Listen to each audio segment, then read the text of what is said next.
This is Two Blokes Talking Electric Cars with Stephen Fennick and Trevor Long. Thanks to NRMA Insurance and Uniden. Well, it's great to have your company here on Two Blokes Talking Electric Cars. Thanks to the great people at NRMA Insurance, helping over 3 million Australians protect the things they care about. And while talking about protecting the things you care about, get a dash cam.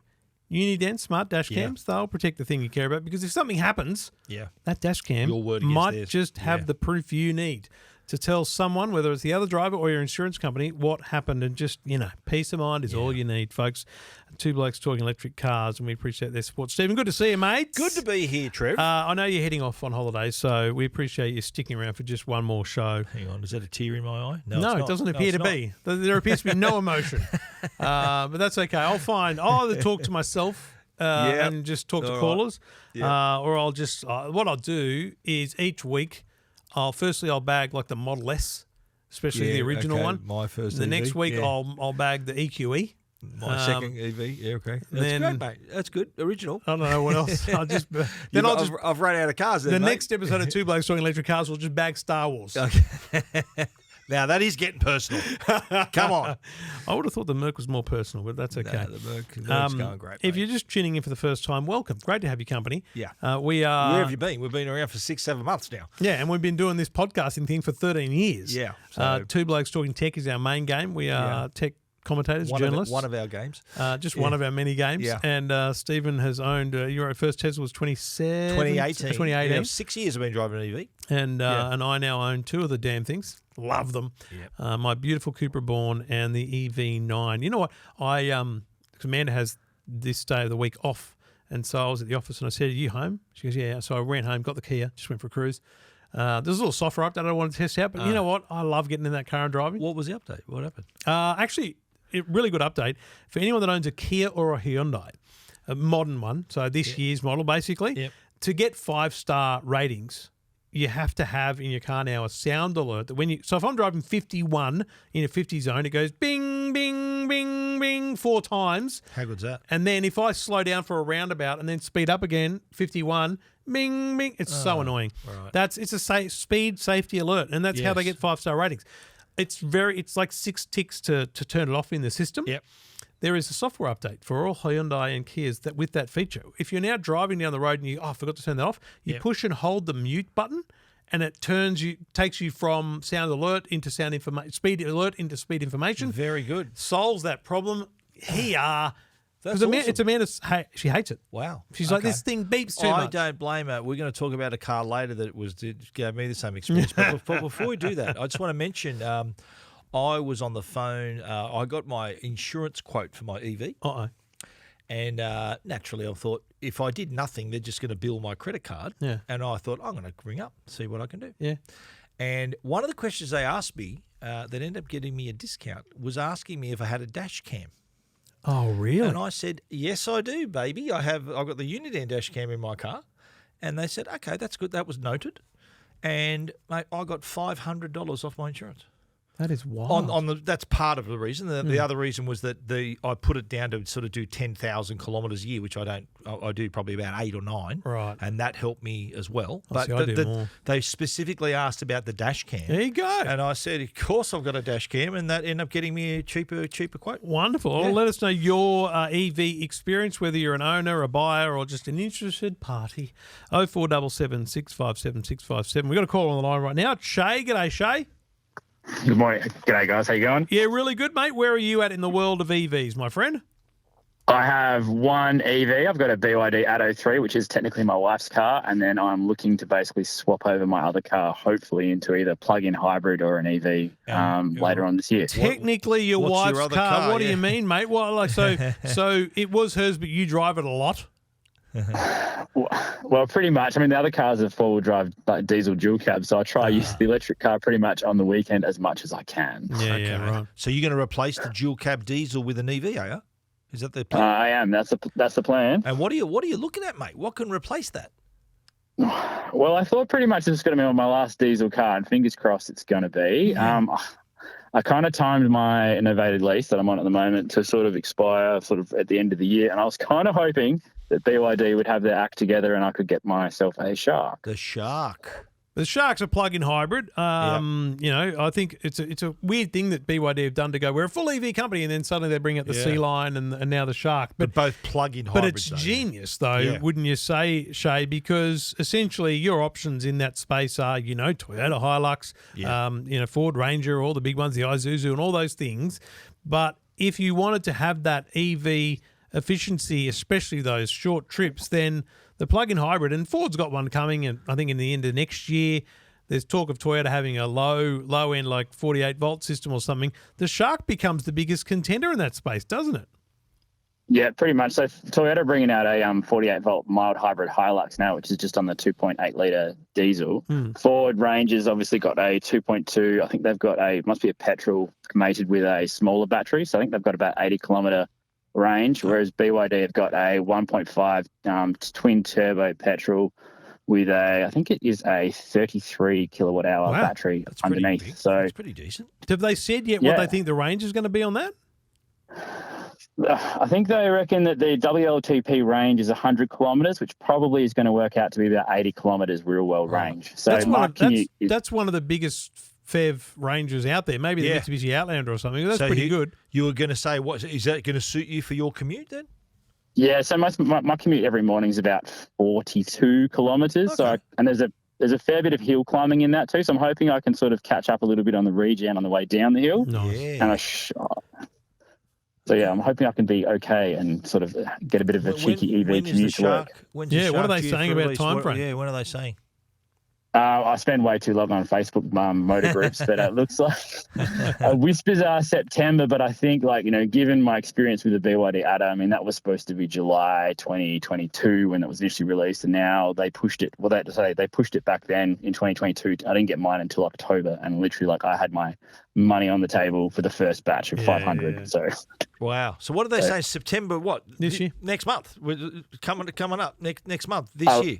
Allegedly, that's the whispers. But let's be so. Is there a time deadline? Are you at the end of a lease or anything, or can you afford the space? It might be. Let's say it's 5 months. Let's say it's a huge gap of delay or something like that. So my lease expires on the 20th of October. So after that, I think I'm either going to have a push bike or I'm walking. Cutting it fine. Interesting. Yeah. Well, you know what? Someone we did get a text message from someone who didn't want to come on the show. They were talking about how they went and test drove a BYD, and they spoke to someone at the dealership who said they were new in the company and they'd come from another. I reckon it's the new general manager or CEO. So I'll take it on notice. We'll try and track them down and have a conversation because I think if we were to go back and look at all our callers, I think BYD is the number one. Yeah. It's probably neck and neck with Tesla, I think. Definitely. Yeah. So bottom line, mate, you've loved the Atto 3. It's been a good experience. Yep. Yep, it's been really good. I have managed to, talk my parents into getting one. My cousin's got one now. Yeah. And there's definitely heaps of them down here in Tassie now. Like in the car park the other day, there was another Atto 3, and then I saw a Sea Line 6 too in front of me as well. So, yeah. Sea Line's great looking car. So you're the guy that people talk to. By the sounds of it, you've convinced a few people to make the jump. Yeah, I guess I'm the person that sort of spends too long on YouTube and go, "Hey, look at this. Do you want to look at this?" Well, you're the early adopter. You're the early adopter in your group. Maybe. And I guess it definitely makes sense. They are a good car. Yeah, and I guess the great thing, and I do feel very satisfied about it because I was pretty hyped on the BYD when it first came out before it actually was available. I'm relieved that the experience, even though there was some weird stuff that happened in the early days, like delays and questions around warranty, and all that weird stuff that people picked into. But the bottom line is, we haven't had people with massively bad experiences at BYD. This is a young company, new processes. That's a good thing. The fact that you're considering your second and a different model is a big rap on them, I think. Yeah, I think I definitely think Chinese cars have come a long way. I mean, I'm sitting in a Chinese dual cab 4x4 now, and I would have never considered buying this car maybe 5 years ago. And I took one for a spin because I was looking at a Mazda Bravo. Because they've got a really good diesel engine in them. I was looking at one of them, and I think it was 56K, and that was for the base model without the tray and without any bells and whistles. And then the Chinese were basically offering the same sort of car for 42 with a 7-year warranty. And on a novated lease, it just makes sense, really, to be honest. And can I ask, you drive the Atto 3, you're very happy with it, and you mentioned you're from Tasmania. What's the charging situation there? Yeah, Sounds good point. like is there a lot of charges? Does it give you confidence having an EV with seeing so many charges, or what's the situation? Yeah, definitely they've put in a lot of charges over the last sort of 2 to 3 years. I think in the last year they've really picked it up. Okay. Because distances aren't enormous in a lot of Tasmania, but you are right about the hills and things. So there is a lot of that to take into account when you think about range calculations, aren't there? Yeah, I mean, it's almost ideal sort of EV commutes because the towns aren't too far apart and they have put them strategically. Like to get to the West Coast, you sort of go up over the highlands and they put them strategically along the towns on the West Coast now. So you can quite easily travel around with an EV. Yeah. Nice. Mate, great stuff. Look forward to seeing you're behind the wheel of a shark, mate. And we'd love to hear from him when you're driving it. We'd love to know how it is. Look, it's shark or a push bike, so we'll see. Get back to answering your Samsung phone. Took it to your ringtone in the background as well. Dead giveaway. You're a Samsung man. Indeed. Yep, that's correct. Good on you, Shay. Thanks for joining us, mate. Cheers, buddy. Look, that's a great experience. And it's first, I don't think we've spoken to anyone in Tasmania. It's a good point. Like you can drive to Tasmania, across Tasmania. It's like you coming out here. Yeah. It's that long, is it? That's a fair way. But like he said, I think we've said it before. We've said it on last week's show. You get confidence seeing those charges. You see them and you think, okay, they're everywhere. You also get confidence from other people. I was parked in... Sounds like that's what Shay gave. We'll talk about the Ioniq 5 in a minute. I was parked in the Ioniq 5 in my local shopping centre last night. Yeah. Pulled up and there was a standard Ioniq 5 and I'm in the end. Ooh. Pulled up and we had a good chat. And then as I got back in the car, this old guy came up and he's like, I love the colour. And like he was just... many questions. So I think as Shay said, he sees the 803s around, so that also creates that vibe too. Definitely. He should be on commission the way he's been recommending. I think we should be too. 0477 657 657.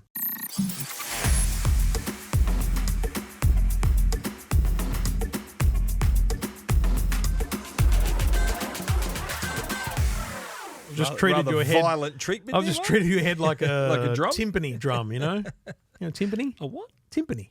A timpani. That's what they're called, isn't a it? drum? Timpani. Oh, now I have to check myself. Timpani. I'm pretty sure. Yeah, it's the big drums at the back of the orchestra. Is that right? Yeah. Were you in the school band? I was in Griffith High School band, yeah. What about Humpy Bong, mate? Were you in the Humpy Bong? I was too young back then. You were in the Griffith School band. Griffith High School band. I played the alto saxophone. Wow. And I quit. Saxophone? Alto sax. I quit. No way. Because it required practice. Oh, too hard. I said to Mr. Bell, mate, I'm out. I can't be I'm going to go watch racing and make websites. At some point, you're going to point at me and ask me to do a solo and realise I don't know how to do this. You just said to him, look, I'd rather watch cars go around in a circle and make websites. Absolutely. That's what he said. I'm out. That's what you did, wasn't it, at that age? In high school? That was it.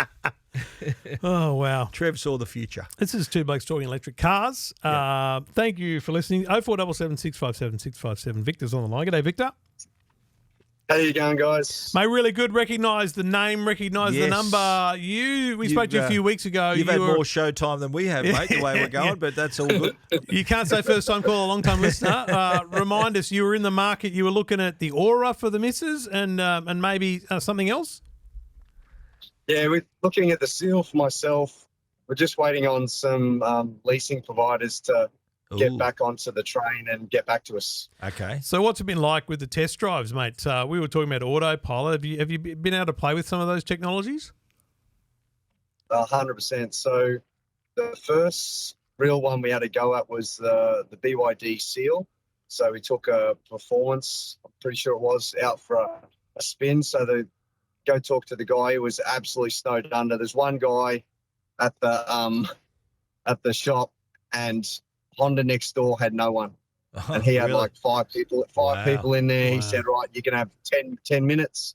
Wow. So he didn't even come with us. So got in the car. I had the little girl with me. So we've gone out for a spin and everything was turned on.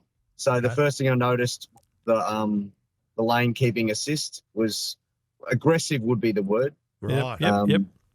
Okay. Yeah, and I know I listened to you guys just saying about, I think it was you guys talking about they've now are going to look at testing how good the all the sort of safety mechanisms are. Yeah, So, the not ANCAP just having mine is testing not good enough. is going to Yeah. not just tick the box.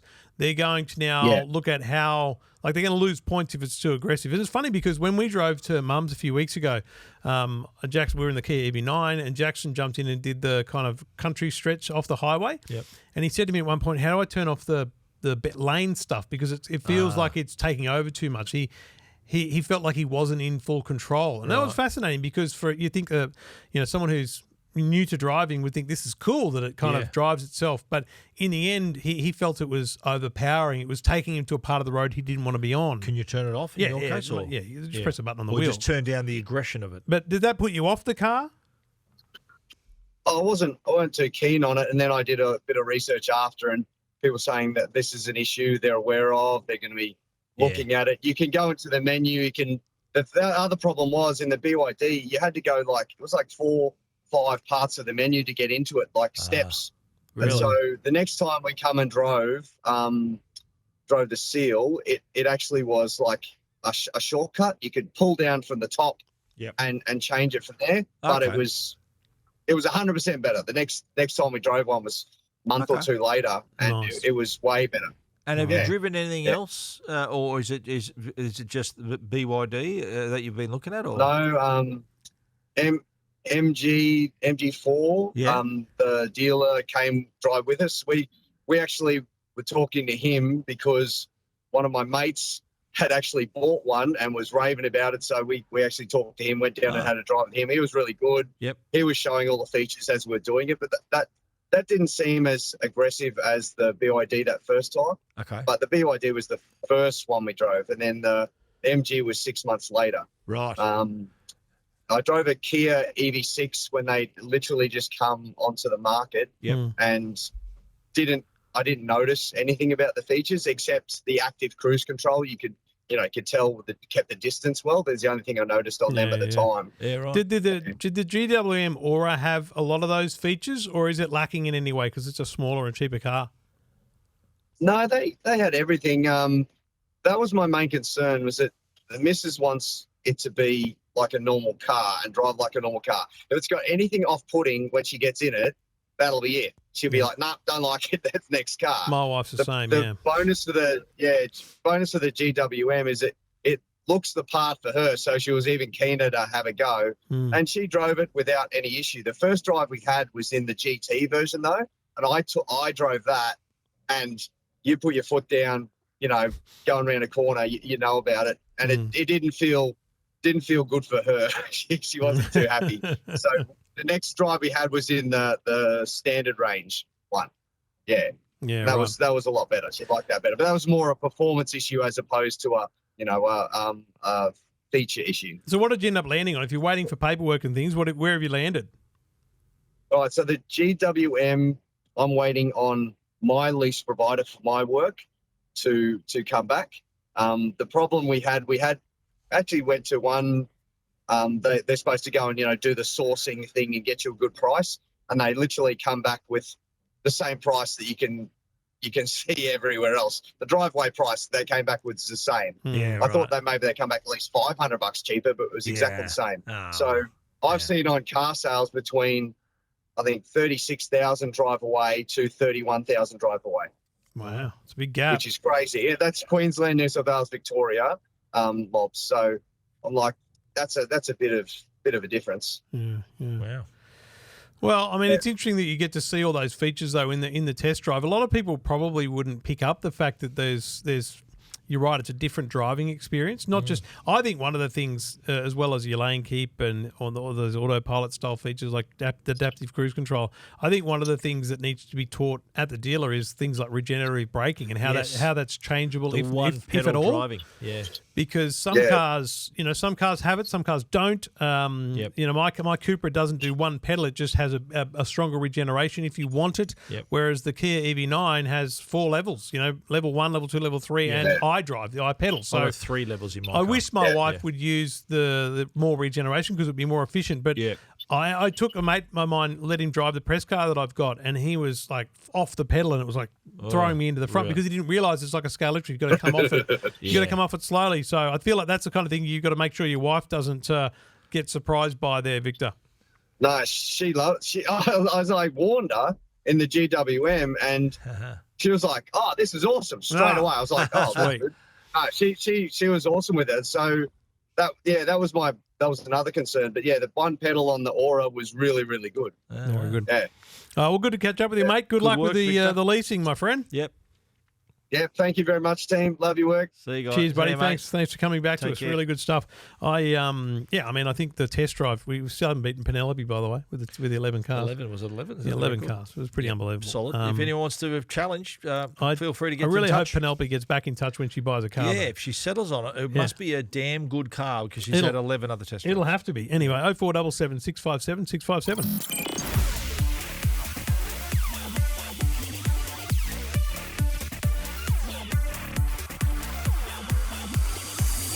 Let's talk cars for a minute. We've had a couple in the driveway over the last few weeks. We've had, let's say, different experiences in our driving. Yeah, strategically placed. No, I've had some Hyundais, and Stephen doesn't like coming out to the country where they're housed, so swapping them over is a challenge for him. I'm just saying. I get them from You'd near where I am. complain like heck if I said on Monday you've got to come out to Macquarie Park. You would. Anyway, so Well. I've been driving. For 2 weeks, I've had the same car in two different colours. This is exactly the same model. It's the Hyundai Ioniq 5N. Yep. Now, this thing, I actually, if we get time before you escape, I would love you to just drive it around the block because it's unbelievable, mate. Okay. This is a sports car because the N is, Hyundai's way of saying this is our sports version. There's an i20N, an i30N, and they've got lots of different cars that have the N. It's their way of going, this is the schmick, this is the gear This is shifting, the do your schmick. best, right? That's the official term. And that's the appeal of them, right? They're little sports cars. Yes. Like the Volkswagen Golf GTI was always, GTI was the one you go for. So this thing is meant to appeal to those people. And I remember watching all of the early test drives, reviews and journo, and they were overwhelmed because that's a big risk to say this is an electric car and we've made it a sports car, right? Massive risk. Yeah, true. Porsche can pull it off, no dramas. Yeah. But Hyundai, this thing is not at all like a standard Hyundai Ioniq 5. It is twice the price of the standard Hyundai Ioniq 5 at $110,000. But it goes 0 to 100 in, I think, 3.4 seconds. Wow, that's moving. Most importantly, it has buttons that engage modes, not just sports mode, but a DSG mode. DSG is the term for the Volkswagen's really high-speed gear changes. Ooh. You press all these buttons and turn it on. And I did this with Harry the other day, and he went, what are we in? And it gives you this artificial engine noise. So and change the gears. It talks you, so it actually moves you as you change gears. So it feels and sounds like you're driving a petrol car. Mate, this thing will drift if you have the space and abilities. This thing is so good to drive. It is such a great sports car. I think this, apart from the price tag, that's its only challenge. This would be an unbelievably popular sports car. The thing is, you can get a Hyundai i20N for like 40 grand, 35 grand. You can get the i30N for probably, 55, 60. So it's a big jump up to say I want an even bigger car with all this stuff and electric. But to prove the point, essentially, this car proves that an electric car can be fast, fun, and also, I believe, in people I've spoken to, one of the problems with electric cars doing sporty things is they reach a limp mode. So if you take a Ford Mustang Mach-E and fang it around a racetrack, after a few laps, it's just going to go, listen, let's take it easy, will you? Tesla, the same. They'll go, whoa, let's just take it easy. Yeah. This thing will go like the clappers until it's done. Until you decide to stop. Or the battery flat, Yeah. Okay. Wild. Yeah. So that's been and this is a big car too, Harry. Yeah. I remember when I first drove the original Ioniq 5 years ago, I thought it's just a hatchback. Why is it 70 grand or 50 grand or whatever it is? But it's actually a massive car. It's probably the size of like the early Commodores inside. Wow. It's a big car. Okay. It just looks small because it's a hatchback. Right. But it is a very spacious car. Okay. So yeah, very Fit impressive. your golf clubs in it? It would, yes. Diagonally?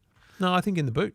Wow. Yeah. Nice. So you've had such a big car as well? I have had the opposite of that, Trev. I've been driving... you did? Not complete opposite. Yeah. I got you a sports car. Yeah, thank you. I got the Fiat 500e Abarth. Yep. And I also then just drove the Fiat 500e. which is the regular Generic version model. of that I think car. that suited you much more. Let's talk about the Fiat 500e first, shall we? This is now just to be It's clear. a blue M&M. I'm not a little guy, okay? And the Fiat, and I love the colour you chose for me too, rose gold on the Fiat. On as the well. standard one. The standard Yep. one. I had that second. I want to talk about the sports one Okay, later. sorry, yep. The Fiat 500e. It matched your MacBook Air from 3 years ago. It did.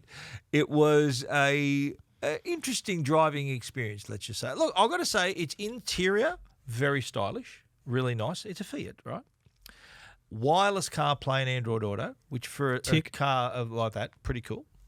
And performance, it's an EV. You got up to 311 kilometres range, 100% electric too, and interesting colours, including rose gold, and then there's various others like celestial blue, and there's also ocean green, and there is ice white, and yeah, interesting choices. I love how the rose gold one was the one that we had. But I've got to say, the driving experience, while it was good and responsive, and look, this isn't a sports car, so you're not getting sort of 3 second 0 to 100. But it was great. It was good. There was a lot of, you mentioned about the EV9 and how when it go Beeps. over a speed limit and there's beeps. I found the Fiat 500e really trying to tell me something with some beeps and What was sounds. it telling you? I still don't know. I remember coming to a stop and it would beep continuously for like about 15 seconds. And I'm thinking, there's nothing on the screen to indicate it. And even when I pull So it's not like it's saying there's something close or anything like that? No, every time. And even when I drove off, it gave me another little beep. And I went into the settings and turned every possible sound off, and it just was still doing it. So Wow. I'd be on the phone to Fiat to say, how do I turn these noises off when it's I don't know what it's trying to tell me. Yeah, wow. But that was the only downside of driving the car. It was a stylish little thing. You know what? Got a lot of looks. Yeah. A lot of people were thinking, wow, look at that. Yeah. Because it was tiny, you could fit it in the tiniest spots. And it's a two-door car, right? So the door is almost the whole length of the car. Yeah. And opening, it's got a big door. And I was able to squeeze this into some pretty tight spots. And I'm more amazed you squeezed into it. What does it feel like being that big in a car? Well, you know what? It was more comfortable than you think, Yeah, because I right. could pull the seat back. It had plenty of headroom. It had a sunroof too, by the way, with a screen, a little blind. Oh, well as done, well. Tesla. You don't have to do that. There was one of them in that, and I remember picking my mum up in it, and she loved it. She thought this is a cute little car. Anyway, moving over to the That's about Abarth. 52.5 grand, I believe. Yeah. 52 plus. Plus Yeah. on roads. The Abarth is, let's just say, it's the GT version of the Fiat 500e, and again, small car, same kind of body, but with obviously nicer wheels and performance-wise, you're also looking 0 to 100 in 7 seconds, which is no slouch in this car of this size. Has 253 kilometres of range, so and has. Off the mark was pretty good. Like there were people looking at this, like sort of half laughing at this little car next to them with the lights, and then when I went, see ya, See you later, bye-bye. they went, hey, okay then. So What else is different on the inside? well, the styling is different. So the 500 is sort of more your more common conservative kind of look. Whereas the Abarth had the more aggressive wheels and the more sort of stylish interior. Not stylish, it was more same colour. Like with the Fiat 500e, there was a lot of contrast in the car. Whereas the Abarth had it was all black and stitching and it looked really nice. It's a Fiat, of course, it's going to look nice. Again, wireless CarPlay, and I think this on the road you're looking at about $58,000. That might be before on roads, actually. Before on roads, okay. But you mentioned the Hyundai having the sounds. This also has that as well. So there is a sound generator on the car. So you can choose even an idle sound. So when you're idle, Nice. you can have an idle sound. Or you can have the sound like the roar of a motor in there as well. It's all artificial, but to everyone else around the car, they think it's real. In a Porsche, you pay extra for that. Yeah. Well, you're paying extra for this as a sports mode, but Yeah. still. But it's this was the Scorpion style, they called it. There was pictures of scorpions everywhere. Had the nice metal pedals. It was very stylish interior. It's very nicely appointed Yeah. Nice. The fit and finish was pretty cool. I am going to book it again because I want to drive it. Yeah. I didn't get to. I definitely want to drive the Nice. Abarth Nice version. one. It's a sick little looking car. We should publish that the little photo of me hanging out the window. I Remember will. I You sent need to that? resend it to me because I've lost. That's Okay, what's you've happened. changed We've changed phones and whatnot. Yeah, So. my wife took that car. First thing I said to Trev when I picked up the car, I said, "Mate, this is really, it's nice, but if I don't find a parking spot, I just put it in my pocket." Yeah, that's. And then you said, "Oh, please tell Joe to take a photo of you in it because, as I said, I'm not a little guy, but I still fit. I've got to say, I was still comfortable in the car. Yeah. I wasn't like hunched over and my head's hitting the ceiling. I was comfortable. I drove it out here. Remember, I drove it here. Yeah. Yeah." It's all good, all good. The cute little Fiat Abarth 500e. A great little Yeah. car. I'm going to try and drive a few cars while you're away. I think actually I got some BMWs while you're away. Oh, good. Your holidays have really. Time them while I'm away, holidays- why don't you? holidays got the have Porsche come. and what else you got while I'm away? BMW, Lamborghini. BMW. I might do the McLaren while you're away. Yeah. The Rolls Royce is due while you're away. Yeah. We might have to do that one together, mate. I love your timing. That's great. Oh, man, I Good can't on you, help mate. your timing. You're I mean, a team player. That's you're the love bloke it. that booked Love your it. holidays. I don't know. What do you want to do about it? Jeez. Yeah, that's great, mate. Ain't so much catch I can up. do. We'll catch up. Don't worry. We'll catch up. All right. Well, we will get you back into some cars when we're back from your holiday. It's an official Definitely. holiday for Stephen Fennick. He's officially taking a holiday and he Yeah, I'm deserves it too. stepping back from the microphone, from the website, from everything. He's starting to for really 6 feel weeks. it too. Yeah. I can feel it. He's starting to realise. I've already checked Stepping out. back I've from the already- microphone are big words. Like Kramer says, in my mind, I'm already there. All right. Well, you'll be back soon. We'll find your shoes filled adequately. At best over the next few weeks as best we can. I'm sure. But most importantly, mate, enjoy your break. And we'll be back with Two Blokes Talking Electric Cars very soon. Thanks to NRMA Insurance and Unity and Smart Dash Cams. See you soon, mate. Enjoy See you, your buddy. break. Thank you.